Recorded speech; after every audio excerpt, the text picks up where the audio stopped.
No time for intro, Dr. Jones. It's Huy Quan month. Welcome to Half-Ass Movie Podcast.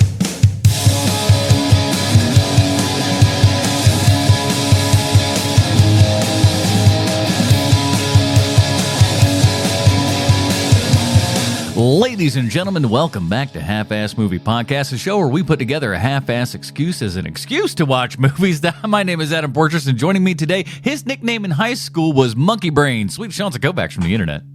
Mola Ram, permit to meet Kali in hell. And he won't pull your heart out of your chest, just your eyeballs out of their sockets. Bruce Leslie.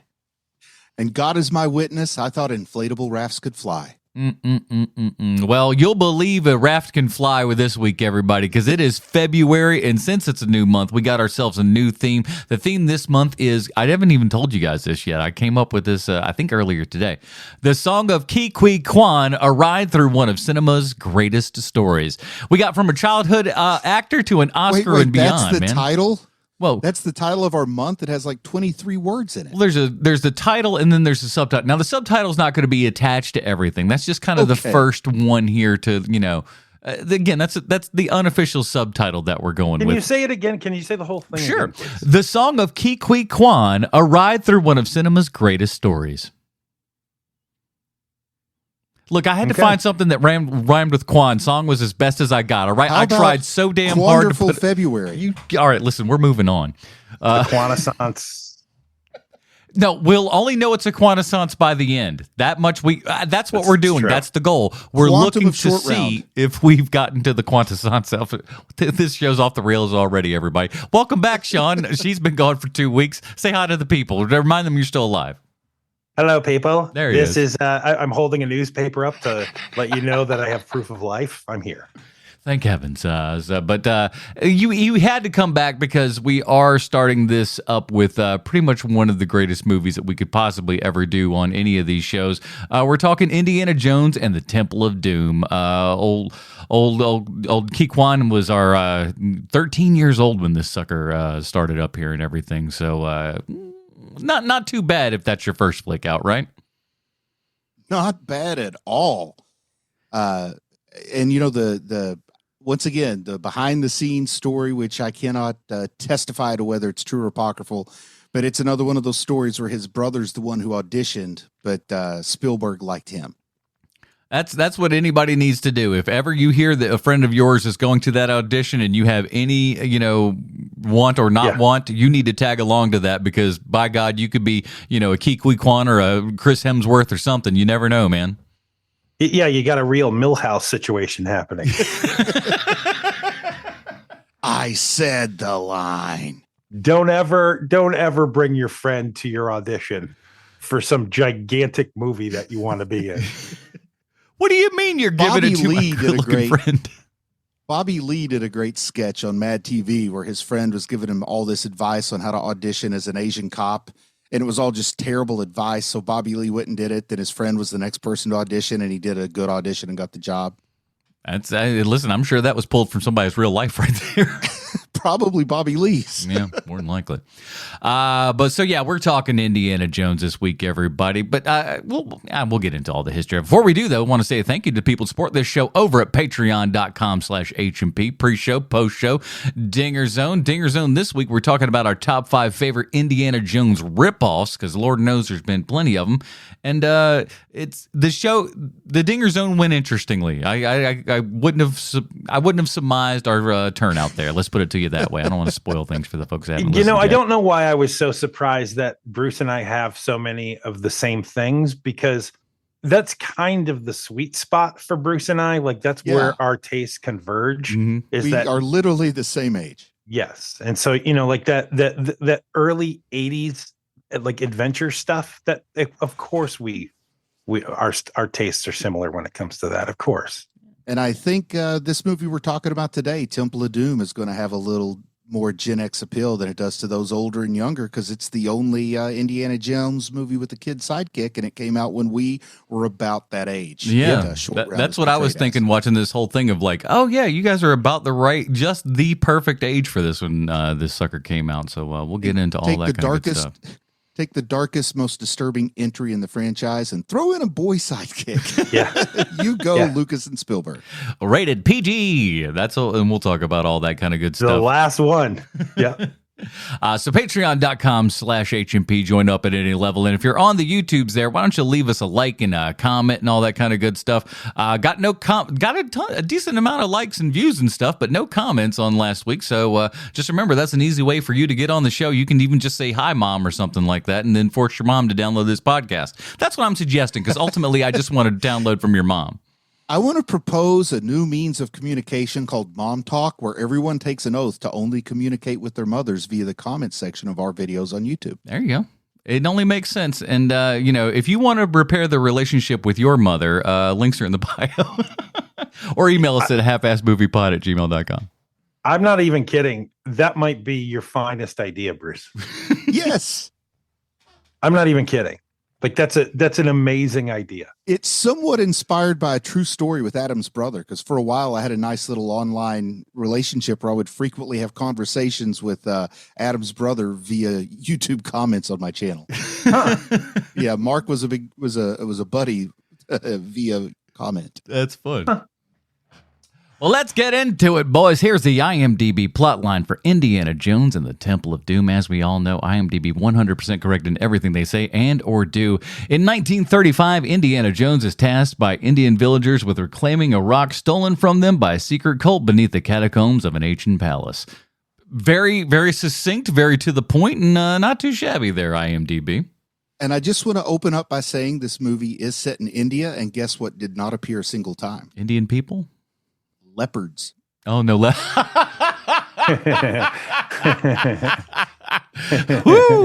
All right, let's move on for our comment section. Eats us alive. I know how to get heat in the comments. That pushes us up the algorithm. That's a good point. That's a very good point. Start talking more shit about the Indian people. Good job. And I'm pretty sure that was an African elephant, not an Indian elephant that Indy was riding with those giant tusks. I'll go ahead and get more zoology hate while I'm at it. That's an interesting thing. I don't know the difference between any of those things, but I would surmise I'll that let there you in are. a secret. I have no idea what the difference is. I just know that there's two kinds of elephants. And if you stab at it, it's likely to get you, 50%, This is written by Willard Huck and Gloria Katz, who wrote American Graffiti, Howard the Duck, Radioland Murders, and in my opinion, they were actually the uncredited screenwriters for Star Wars. That is my assertion. I said it. And there you go. I know Kasdan turned down the writing gig for Temple of Doom. Directed by Steven Spielberg. If I have to tell you who he is, you just need to turn this podcast off right now, go reassess your life, and get it together. Starring Harrison Ford, Cate Capshaw, Amish Puri, Roshan Seth, and our focus this month, little 13-year-old Huy Quan in his first movie role. Short Round, a name that will never be forgotten. Like, I'll be lost in the throes of dementia. And instead of saying Rosebud on my deathbed, I'll drop something and say Short Round. I didn't realize just how few times they name him by his full name, Short Round. Yeah, because they're always calling him Shorty, always. And which is appropriate. He's not very tall even to this day. This go round is the first time where, because it's the focus of our month here is seeing his performance. And so I really kind of focused in on the character of Short Round specifically. Same. And because, when you're a teenager, and especially somebody who is a Gen X teenager, you tend to hate kid sidekicks and things like that. So there was a very large swath of time where Temple of Doom was my least favorite Indiana Jones movie, and specifically because of Short Round. But now that I'm older and wiser, I see that Short Round is actually the second best thing about this movie. It seemed like a scrappy deification, if you will. Yeah. And I didn't like this movie for a while, but it was more to do with the disgusting dinner that they had. Yeah. But Short Round, I always felt pretty fond of the guy. I don't know, something about him. Just even when I was in that stage where I didn't like kid movies or kid sidekicks, I gave a free pass to Short Round because he could drive a really fancy car. He could. And also held his own. That was the other thing too. Yeah, he did some karate kicks in this movie that I didn't remember from my youth. So the guy's pretty impressive. It's also one of those movies where, for some reason, if these days, of course, there isn't a movie that you just happen upon. Like that's not the way that you view media anymore. But in the past, if there was an Indiana Jones movie on, of the 3 original Indiana Jones movies, if the first one or the third one just happened to be on, I would continue watching it. But this one specifically, I would not. Because there is so much about this movie that is just terrible. And our theaters in town participate in like this flashback cinema program, and they've shown Raiders and they've shown Last Crusade multiple times each. I don't know that they've ever shown Temple of Doom. With good reason, man. I mean, there's a lot about this movie where you're like, ooh, that hits wrong these days. I will say that in my child memory, because I actually hadn't watched this movie through in probably at least 25 years, if not longer. Oh, wow. And in my memory, the gross stuff was a little bit grosser than it actually was. Yeah, I mean, it's like, like Muppets gross. Yeah.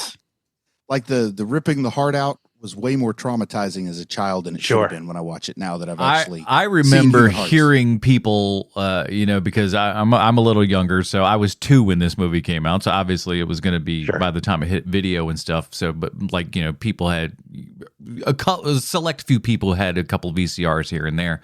And so people would describe that, and like it was like the description of what went on in this movie when I was a little kid was almost a legendary thing in and of itself. And when you eventually watch it, like it kind of like, again, if you're a younger age, it can almost live up to that sort of thing. If you go in with the ideal of that this is a PG movie, this movie's going to scare the shit out of you as a kid. Yeah. Because it is scary. There's a reason why we invented PG-13 between this and the Gremlins 2 there and everything. We're like, we need to have something. This was scary to me when I first saw it. This was scary when I first saw it. It's probably fair to say I'm the only one of the 3 of us that's had a human heart in my hand. Probably. Yeah. So it did kind of trigger flashbacks to this movie in a strange way, because that really disturbed me as a kid. And I mean, I didn't like reenact it. I'm not that tacky, but I mean, I did like kind of have a weird flashback when I was doing that part of my gross anatomy cadaver lab. I thought you were going to say, and Mrs. Johnson, Kali Ma. Can you say that for me out loud?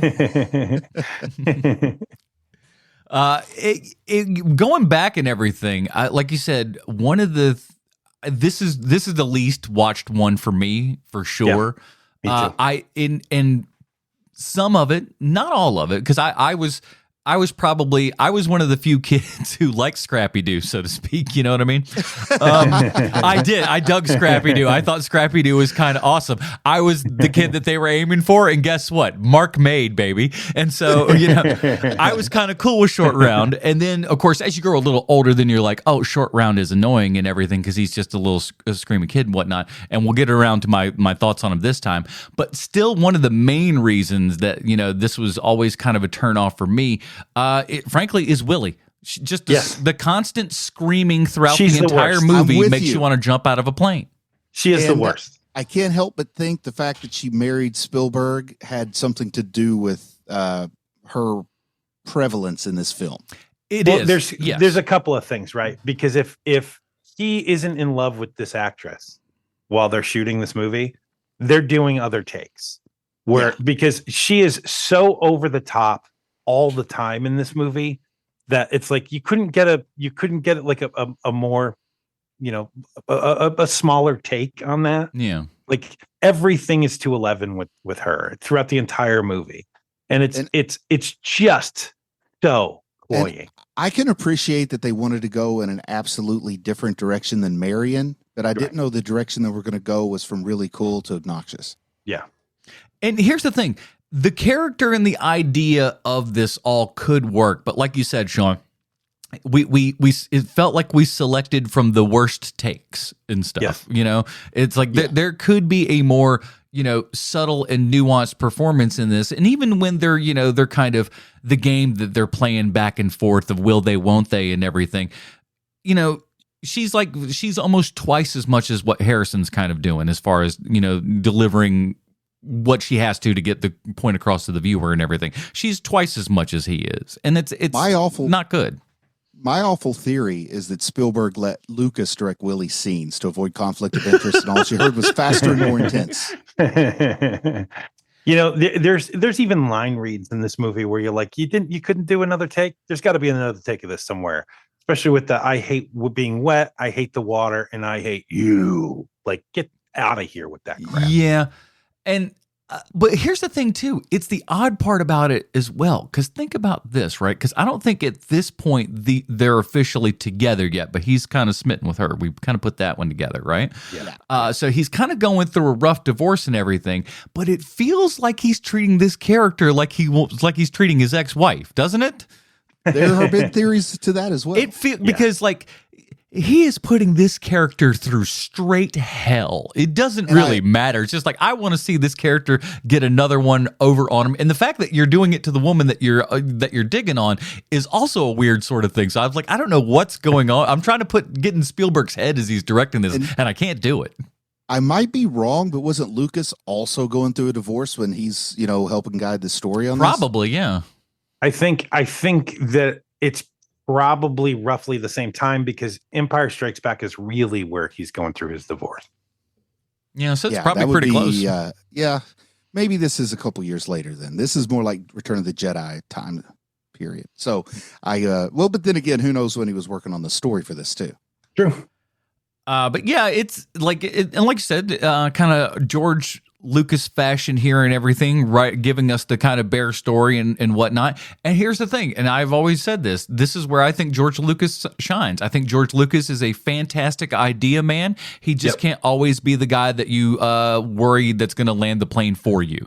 And never give him dialogue ever. But like, as long as you don't let him write direct, he's good. There are so many moments that are just great in this movie. Think of the bats, that scene, the whole mine, the cars so through the much mine. Fun. It feels like you're on an amusement park ride when you're watching that. I love that scene just as much as I did as a child. Yeah, it's hard not to love that scene. Always one I thought that I was like, how in the world have they not made a roller coaster of this at some point? As long as this movie's been around, and like as many different kind of mining roller coasters, did they make like a real proper one? No, it was one of the ones that's like, you're in a movie theater and the seats shift. Nah, the hell with that. With the movie. Now, you know what? Like hold on. You want to think, because I had this thought forever, because you see it in this movie where we're riding through the carts and whatnot, and then we do the big cart jump over to the next rail and everything. And of course, your thought as a kid is like, wouldn't it be awesome if you could somehow like replicate that within a roller coaster and stuff?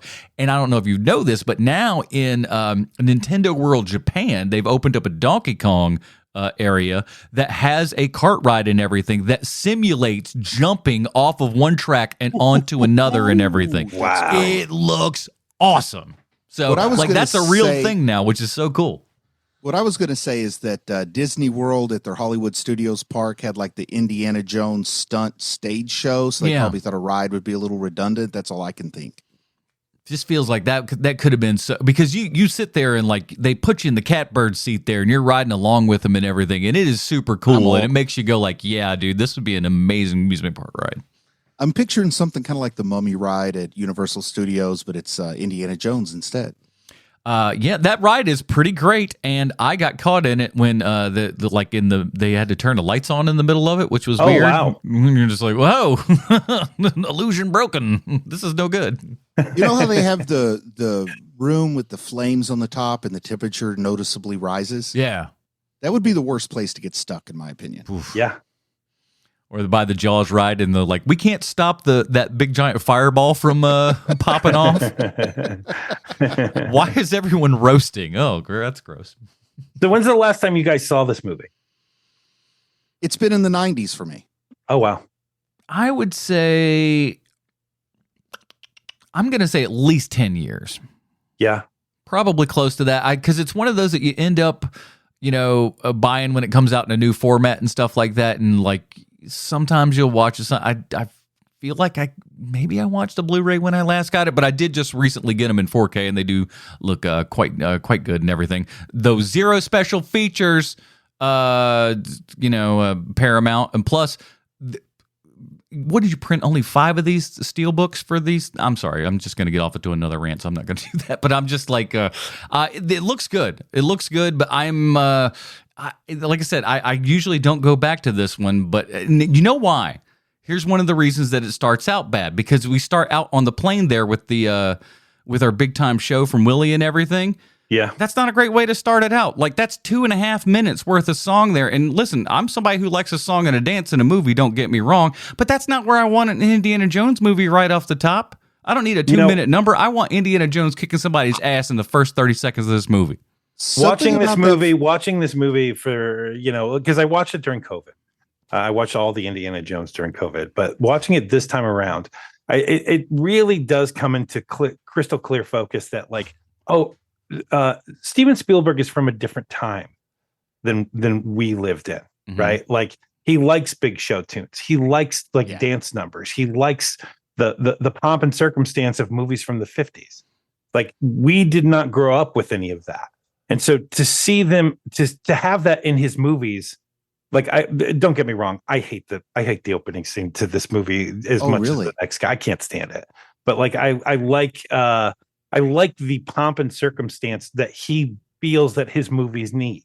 Because when you don't have that, again, not to name check it again, but you have a movie like Super 8, if you don't have the Steven Spielberg-ness of your movie. I think something about the whole Club Obi-Wan scene feels authentic to me for what he's going for, which is to feel like a Republic serial or something from the past. So it always works for me as a tone setter, because I've never watched it without the opening, but I just wonder how differently the rest would feel if I didn't have that opening. For me, it works. I don't mind it at all. I think it's more maybe like part of my problem with it, because like I said, I don't mind the idea of it and everything. Maybe it's just Cate Capshaw's performance in this, because she's not the best of, like, she's not a great super singer or dancer or nothing like that, so it's like nothing too awful much is brought to the party with that, so it just kind of takes away. I also think if she had sang in English for some reason, that might have worked better. I don't know. Again, you just see old Stevie Spielberg just falling in love with that lady that's on screen. It's just like, God, that's my girlfriend up there. So, okay, cool. I also like the Club Obi-Wan scene reminds us that Indiana Jones is not a great guy. Right. And he's also not a super smart guy for a guy with a PhD. He does some stupid things. He does some bad things. The one thing I don't like about it is it makes it appear that he's motivated by money, which isn't in any of the other films, because he's willing to trade a priceless relic that belongs in a museum for a diamond that's worth a lot of money. So I didn't like that whole setup, but I love the wardrobe. I love the atmosphere. I have a lot of fun when everybody's running around and he's behind the big circle of metal. Like, I like the larger than life stuff. But, everybody's got their own kind of preferences and tastes. And also it was kind of fresh to me because I hadn't seen it in so long. Sure. Not something I would be putting on rewatch like Raiders. Well, to get to the moment of, why we're watching this movie for this month, the second that Short Round shows up in this movie, the movie kicks up to 11, like, doesn't immediately. Can you guys? I'm a terrible interrupter. I'm so sorry. When he shows, the second he shows up in this, you immediately are like, oh, this is why this movie's awesome. I totally like that. You have them falling through the awnings, which is fine. You want to put some Buster Keaton in your movie, go ahead, put some Buster Keaton in your movie. But the second that you see the blocks on his feet and you see that it's a small child who's driving that car, you're like, oh, okay, this is what I'm here for. And there is something so open about Huy Quan as an actor, even then, that you can't help but be ingratiated to him in his performance. And probably fair to say that, given the subject matter, the style, the era that it's inspired by, both Spielberg and Lucas would have been familiar with the Spirit, right? The old Spirit stuff. Oh, yeah. And this is clearly an Ebony Black or Ebony White character here with Short Round. Right. He's the driver. It's all the same. The question I always had, are we to infer that Indy's accomplice inside the Club Obi-Wan, the Asian person that gets shot in the chest, is that a relative of Short Round's? I don't think so. I didn't take it as that. Because as a child, I always kind of figured that was either his older brother or his father, and that's why Indy's now feeling like he needs to take care of short round. Oh, I will say this. This is the first time where this line ever really hit me, is when that guy gets killed and everything and looks at Indy and basically just goes like, hey, I'm going to find out the greatest mystery in life right now. It's just like, oh my God. He's like, I'm going to die and I'm going to see if there's an afterlife. And that's like, if there's anybody that's going on the biggest adventure of all right now, it's me. And I'm like, holy shit, this guy's having a great revelation just before he goes. I hope we all go like that. And I think the biggest challenge with that Club Obi-Wan scene is we probably go into it expecting a cold opening like we get with Raiders with the big rolling boulder through that tomb, or the flashback scene with Last Crusade where the story is like a sub-story, then we get the real story. But I almost feel cheated that we just go into the real story. Did you know? I see what you're saying. Bruce, when you were a kid, did you know going into it that this movie takes place before Raiders? No, when I first heard someone mention that it was a prequel, my mind was blown. And mine too. I started thinking that tracks with Lucas.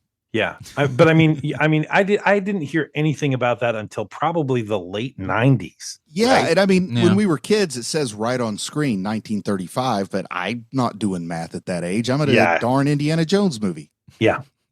You didn't go back do math and history at the same time? No, thank you. I would go to school for that, loser. Are you paying me right now? Yeah.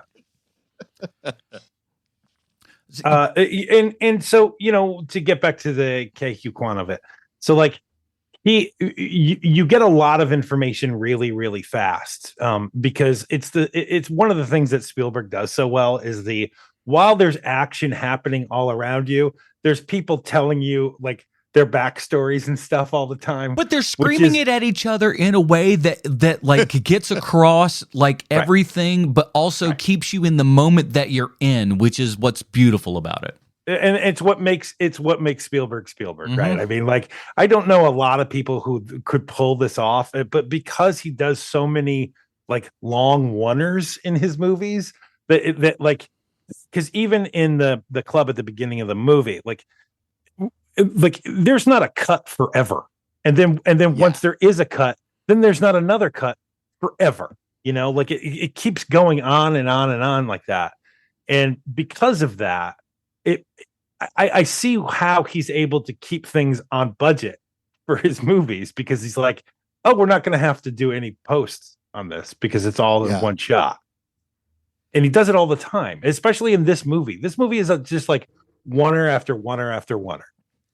And it also moves like beat to beat to beat without wasting time getting from point A to point B. Like it's time to get into the Temple of Doom. Well, we're in the Maharaja's palace and we walk through a wall and there we are. Yeah. And, you would think that you would notice all the noise and everything going on underneath there. You'd notice all the slave children that are hypnotized. But I kind of think it's cool that you just get there, get out. Yeah. Well, and that's the other thing too. This is where I brush back on you guys, because you were talking about earlier, like, you can't go wrong with treating an audience like they're idiots.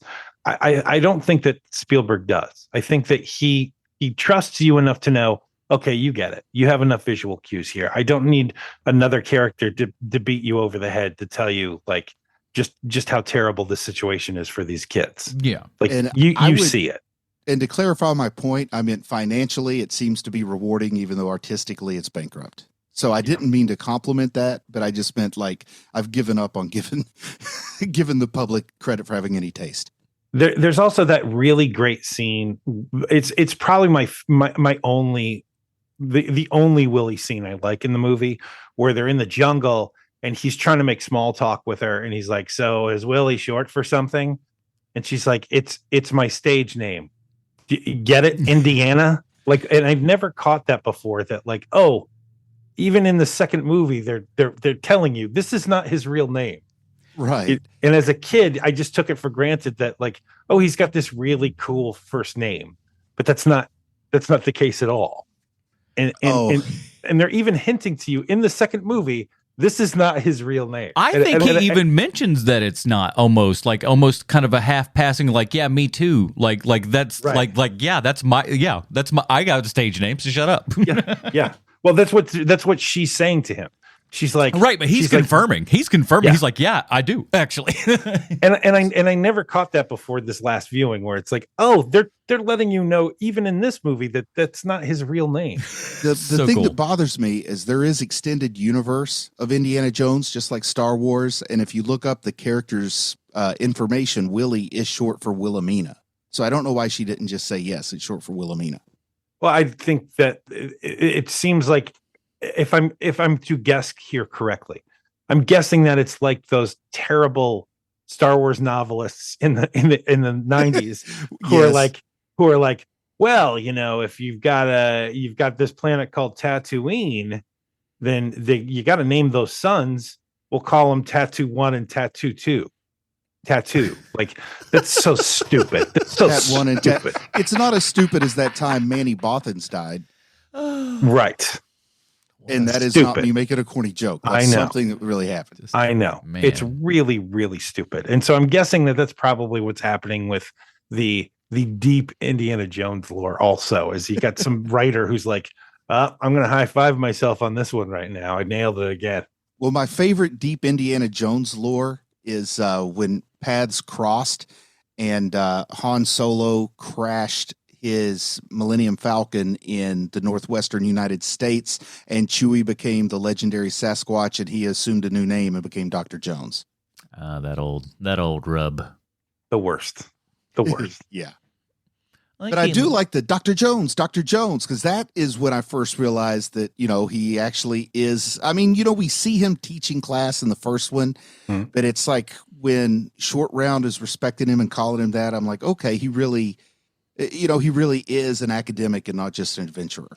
Right. And again, one of the fun things for me, just kind of, again, because it's been so long since I've seen it and everything, what came off as, you know, the annoying Dr. Jones when you thought about it. This time watching back, it's like, no, this kid has so much respect for this guy that he is saying, hey, don't you dare talk to my boss like that. All right. This guy takes care of me and everything, and you will respect this guy. And like, it's so much better. Just, you know, again, getting years on you and just going like, you know what? These are way better choices than I had ever initially given credit for. But again, we're working with Steven Spielberg, who's one of the best directors to work with kids and stuff like that. And his acting in this is actually exceptionally better than I thought it was. Yeah. Also, my understanding is that there was incredible chemistry between Harrison Ford and Huy Quan off camera too. You can't not. I mean, you can see it. It pours off the screen. At the Oscars a couple years ago. Yeah. You know, that he's still happy to see the guy. Yeah. And the whole scene where they're playing cards, again, might be apocryphal, but it's supposed to be a completely improvised scene because the two of them just enjoyed being together, so they sort of threw in a scene. But I do love those scenes too, where you're seeing Harrison Ford in the foreground and Short Round in the background, and every time he makes a gesture, Short Round is mimicking his gesture, and it happens a couple of times in the movie where it's like, I wonder if that's something that they thought about before, or if that's something they found on the day. Oh, Shawnee, that's a Jaws callback. Oh, is that what that is? Yeah, that's a callback to Jaws. that's a Spielberg. That's a Spielberg staple. There's little guy that wants to be the big guy and is watching his little and mimicking all those moves and everything. So yeah, right. And there's also that other thing that I noticed fairly recently too, which is that Spielberg does that thing in most of his movies where somebody is saying something in another language. And to like kind of like church up the dialogue, the other person says, well, he says that he's the greatest, smartest person to ever live. Like that kind of thing, you know? So like the character isn't saying it. It's somebody next to the character is saying that. And so it seems like it's more palatable for some reason. And Spielberg does that all the time in his movies. This movie, I noticed that this time as well, is that like, you don't make mention of it or anything, but like when the Indian folks are talking to him, we don't hear it, but it's inferred when you think about it in the movie way and everything. They're not speaking English. She doesn't like Willie. That's why Willie doesn't respond to any of these. Willie doesn't speak. So she doesn't know the language and everything. And that's why when he says that at that one time that he's kind of referring back, because, if he spoke English, she would just be able to, hear all that kind of good stuff. But again, very smooth, slick filmmaking kind of way and getting around all of those things without having to beat you about the face in it. And certainly something in 1984 that people could still, not go, what, this is so weird and out of, place or anything. He just, again, Spielberg, he's deft. Yep. Have either of you seen The Faces of Death? No. I'm aware of them, but it was never a thing. Just not for me. Because I'm pretty sure it predates Temple of Doom, and the chilled monkey brains has to be straight from that. It just seems like too much of a coincidence not to be. I don't need to be putting that into my eyeballs. Yeah. Oh, you don't need to at all. It's just something I'm mentioning when we're talking about influences, because it's a weird thing to be an influence. But maybe if you're depressed and in a low place, you watch something like that. I will say this though, for if it makes half the people feel better, the majority of the big key set pieces for those were indeed fake. So, Oh, the monkey brains that they're eating is indeed fake too in the Faces of Death. But as a child, I thought it was real. But none of the I remember hearing again stories about all the monkey brains and stuff like that, and again it became such an apocryphal thing that is now especially in my 40s, I'm just like, who is ever afraid of this? What are you afraid of, Jello? After watching this movie, I was frightened of, I guess it was a cup in our house or maybe just a decoration, but it was like a hollowed out coconut that still had like the brown fur on the outside of it. And it had a monkey's face carved in the front of it. And every time I looked at that, I thought of this movie, and I was really afraid of that particular item in our house at the time.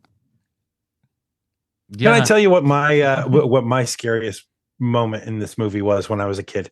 Is that Dan Aykroyd's in it. Listen, today I found that out for the first time. I'm watching this thing, and for whatever, again, the big giant gap, and I'm like, is that Dan Aykroyd's voice? And you're looking at him like, that is Dan Aykroyd. And you're like, son of a bitch, how have I gone this long and never known that Dan Aykroyd was in this movie? Unbelievable. There's some moments when I feel dumb, and there's some moments when I feel really dumb. Until this moment, I didn't know Dan Aykroyd was in this movie, and I watched it literally hours ago. It's wild. He's the guy that's letting him on the plane. He's the guy who gets the plane ready for Indiana.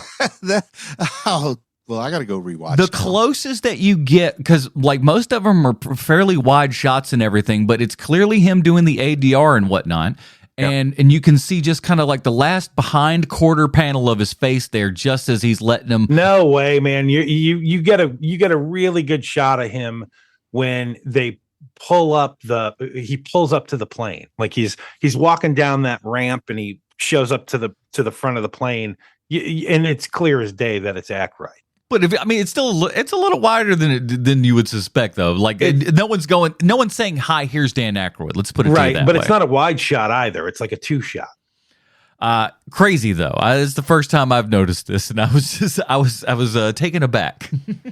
Even as a kid, I wondered why he was in this movie, and the best I can figure is that because they put Spielberg in the Blues Brothers movie, then he probably has an affinity, and also because he just has an affinity for the Saturday Night Live guys, bringing in Aykroyd and Belushi for 1941.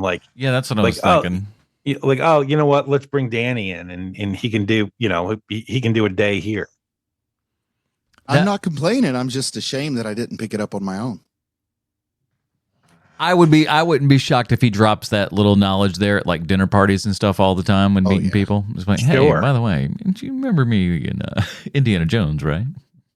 And we get the fun callback too, where the guys are swinging their swords and he reaches for the gun, but the gun's not there. That was kind of nice. I guess he didn't have diarrhea that day. I like that. So it went from him being sick to Bruce specifically diarrhea.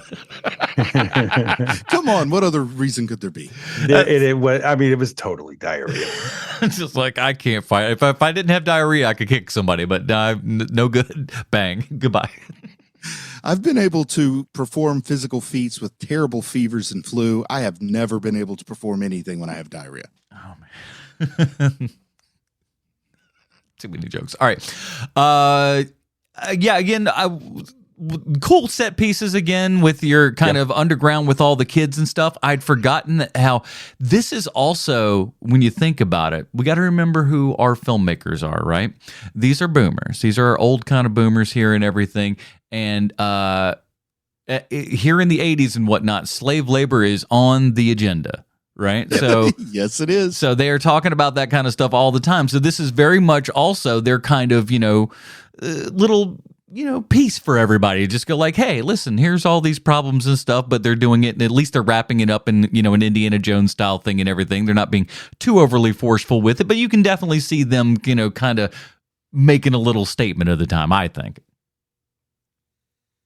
I guess it's hard for me to really put myself in their shoes. I'm just so far detached from, their life experience. But I guess as far as boomers go, they're the better ones. But you got to understand these are the hippie generation ones for sure, right? That specifically grew up in California and everything. So they would be the people that would kind of be on the vanguard of this and whatnot. Very true. And but also, we have the artistic ones enough to where they're not going to just scream it at us. They'll put it in, an Indiana Jones film and have that be a little, extra bit to it and whatnot. But I like the idea, though, that all the villagers and stuff think the demons are stealing children and stuff like that. I think that's very cool. Yeah, it's a beautiful, I don't know if you call it a beautiful trope or a beautiful plot device, but yeah, it's a wonderful part. I also feel like maybe they were trying to perform an act of kindness by having them be sort of hypnotized so that they're not feeling the pain of what they're doing, more or less. Does that make sense? Yeah, you could probably soften it up a little bit like that. It'd be way worse for me if it was more of an Oliver Twist situation where they're just getting savagely beaten so they'll go work in the coal mine. At least they're kind of like blind to the idea with those glassy black eyes and all. Oh man, but then like the kid like straight up dies in this film and you're like, there's some stuff in here where you're just like, holy shit, this is a PG movie, dude. And there are you understand when watching this thing, because like at first my thought was like, I'm gonna go back, we're gonna watch this and we're gonna see the heart thing and like a couple other deals that made people go like, oh boy, this is too much, we need to make a new rating. And no, honestly, it's probably the least amount of stuff in this is the heart thing. There's so many other things, from like child endangerment and stuff to torture of people to like, dead bodies and stuff. Like there's a lot of stuff going on in here that would be detrimental to a small child and stuff like that. So I could only imagine. But when you watch it, you go, yeah, I understand why we needed to start differentiate things here a little bit between this and Poltergeist. Come on now. Yeah.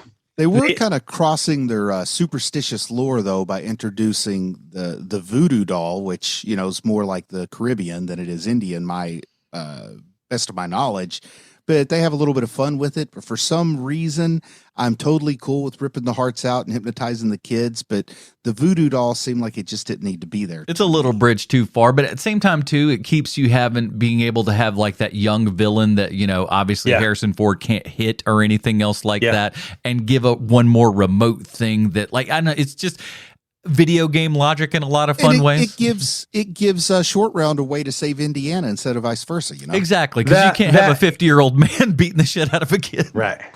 That, and keep in mind too that like when we were 10 years old watching this movie, like the voodoo doll thing was the coolest thing in the world. And like when you're 10, seeing a kid have a voodoo doll and it's working on the guy, it was the coolest thing you've ever seen. And if they didn't merchandise that was a major, major lost opportunity. On a voodoo doll? Like yeah, the Indiana Jones voodoo doll. I would have bought that. It could come complete with like a knitting needle. I thought you were going to be like, does Harrison Ford know I'm kissing him right now? Well, whatever. Float your boat, man. There's no judgment from this guy. I figure he'd rather kiss me than Callista Flockhart. Take that, Callista. 2 for you, 2 for me, Indiana Jones. Oh man. I forgot about our kind of what do you call it, the spike chamber there and everything. That was a cool one. Very, very well designed here and everything. I thought that was neat. And again, between this and when they're on the conveyor belt and everything, Michael Kahn's editing is amazingly good in this movie. There's so much tension brought up, and it's just like he keeps you at that just perfect little pace there and everything, squeezing every last possible second out of it. Then boom, of course, the saving blow or whatever it happens to be at the time. So good. The only thing that sucks about the spikes in the thing closing on him is the Cate Capshaw of it all. Because she's screaming the entire time. And like if you thought that the C3PO in the detention center where you got to shut off the thing from crushing Han and Luke was annoying.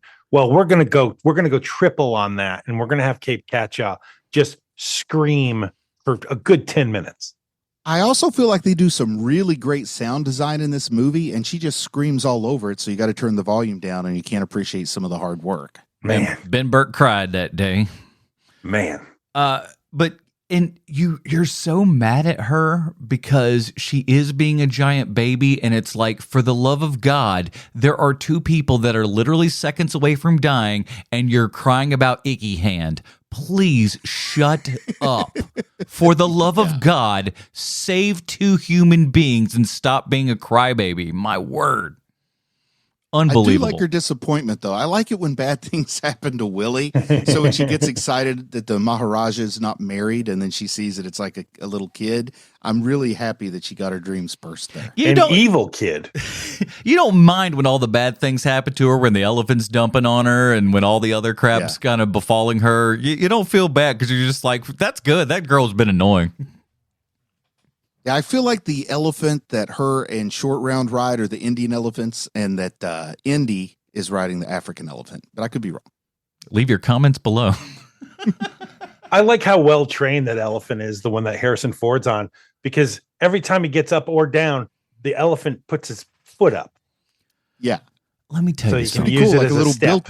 built-in step stool. Yeah. That's what I mean. It's amazing. It's amazing. That shot where he is riding that elephant and the sun is in the background, that is a Steven Spielberg $1 million shot. Yep. Holy shit. Yep. That is so good.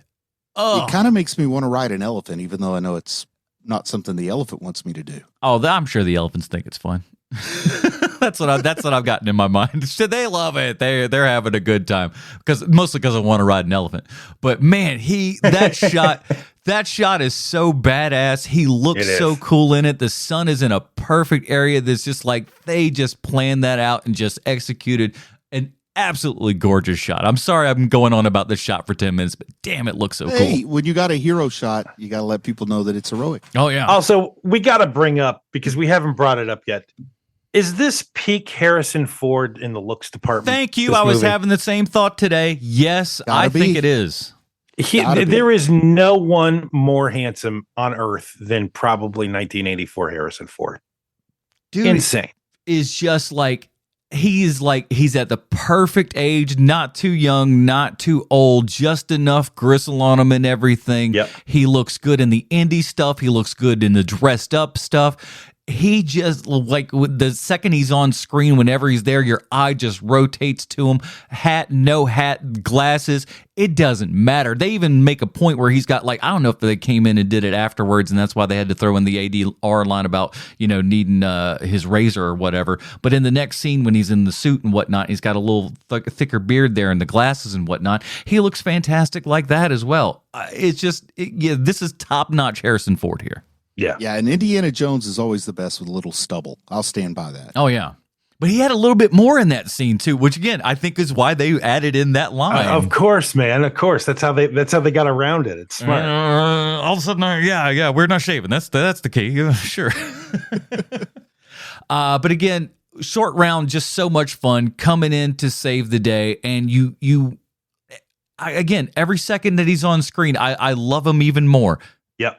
Agreed. And also the other thing I noticed this time too is that Indiana Jones appreciates Short Round. Oh yeah.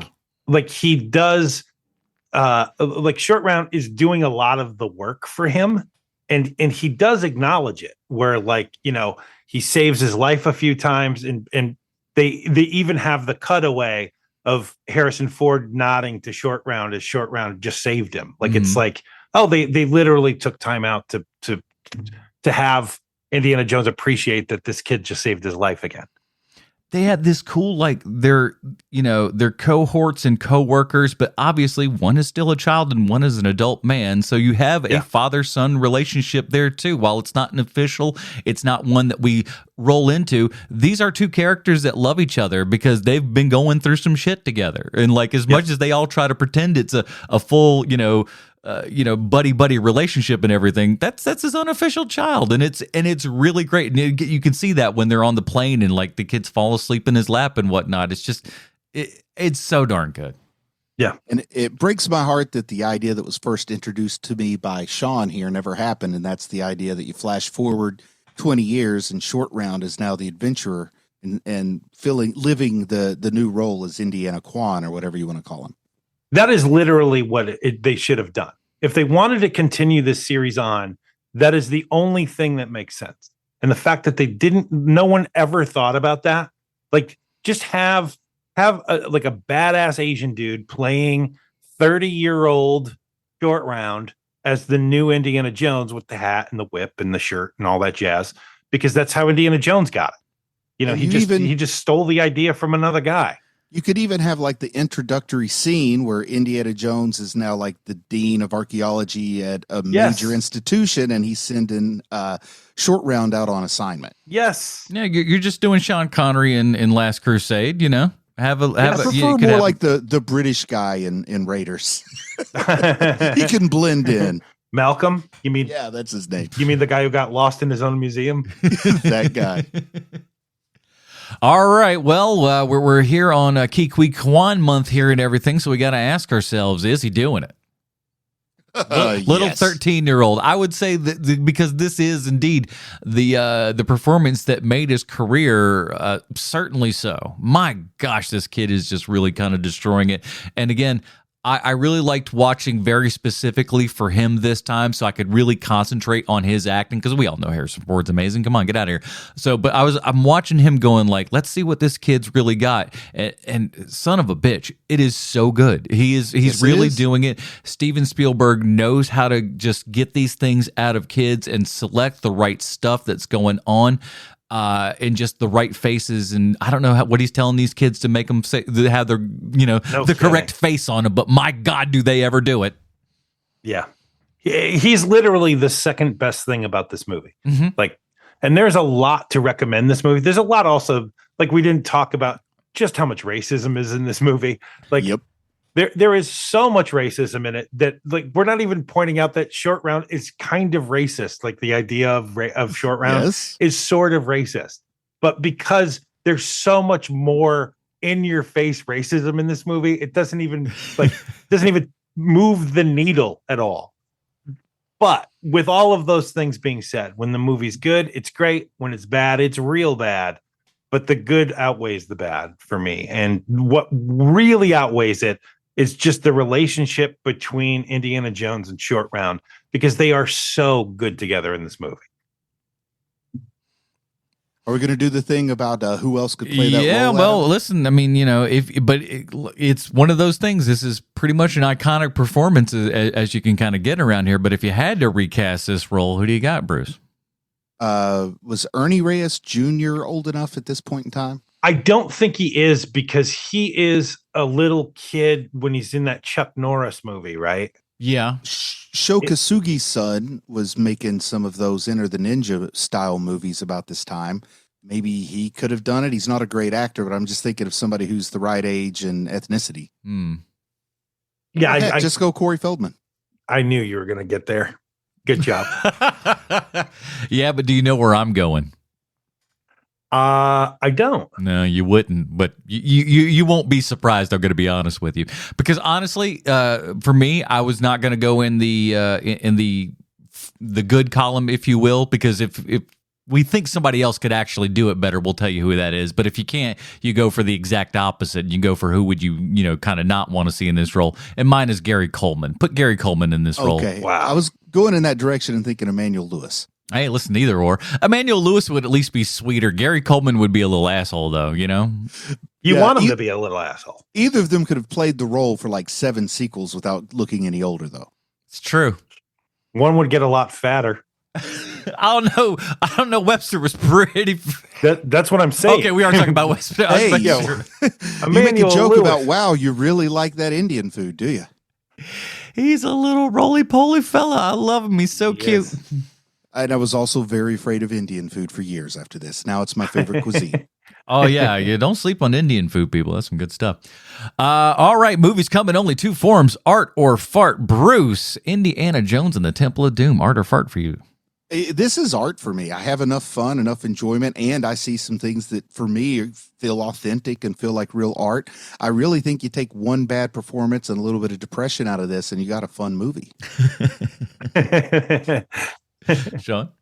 I'm a Gen X nerd. Like, of course I like this movie. I love this movie. I grew up with this movie. It's part of raising me, this movie. So yeah, it's art.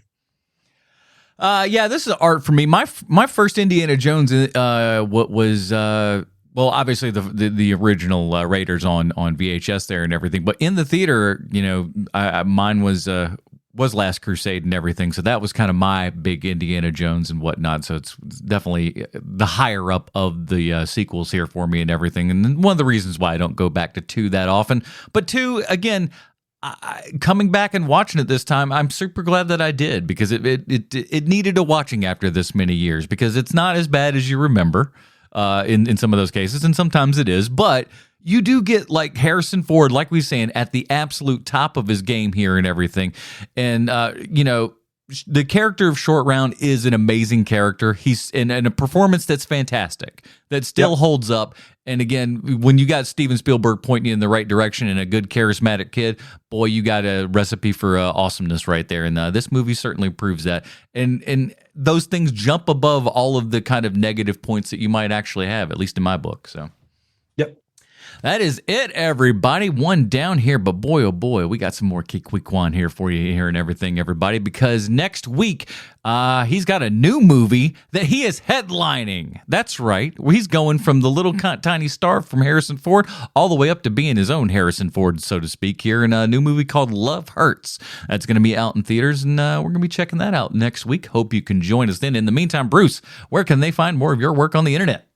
I would just want to ask people to go on over to the HMP YouTube channel and leave comments. And I'll let you know that even if you don't want to watch the video, you can mute the sound, type in your comment, and move along. Exactly. So just leave us some comments. Let us know that you're out there.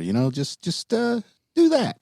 Let us know. And there's 2 of them out there, so you actually have even better chance to get on this, and maybe even twice if you're really repugnant about it. Sean? I cannot state this enough. Same thing Bruce said.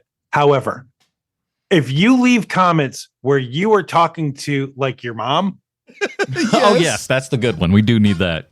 Even if you're just using that as the form, like remember when I used to do the Stallone connection and I would write it like I was speaking directly to Sylvester Stallone. Yeah. Yes. That would work also. Like you're speaking to your mom through the YouTube comments.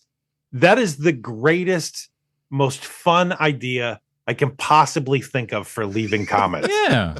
I love it so much. It's Bruce's finest idea. So Please leave a comment through the filter of your talking to your mom through the YouTube comment section. Please. All right, I'm writing down leave a comment for your mom. That's going to be the new. God, it's so good, man. It's such a great idea because it's fun. Like, I don't ever want to leave comments on a YouTube channel because who cares? But if somebody were to say, speak to your mom through the YouTube channel, I would absolutely write something. You've got your assignments, everybody. Check us out there. Subscribe. Hopefully I'll have some new videos and stuff coming out this week. I was sick last week, so you only had to get one up, and then I just went, oh, too bad. That is it, everybody. Join us next week when we're talking for Love Hurts in theaters this Friday. For Sweet Sean's and Kovacs from the internet, Bruce Leslie, I'm Anna Portress, reminding you that the only difference between art and fart is an F.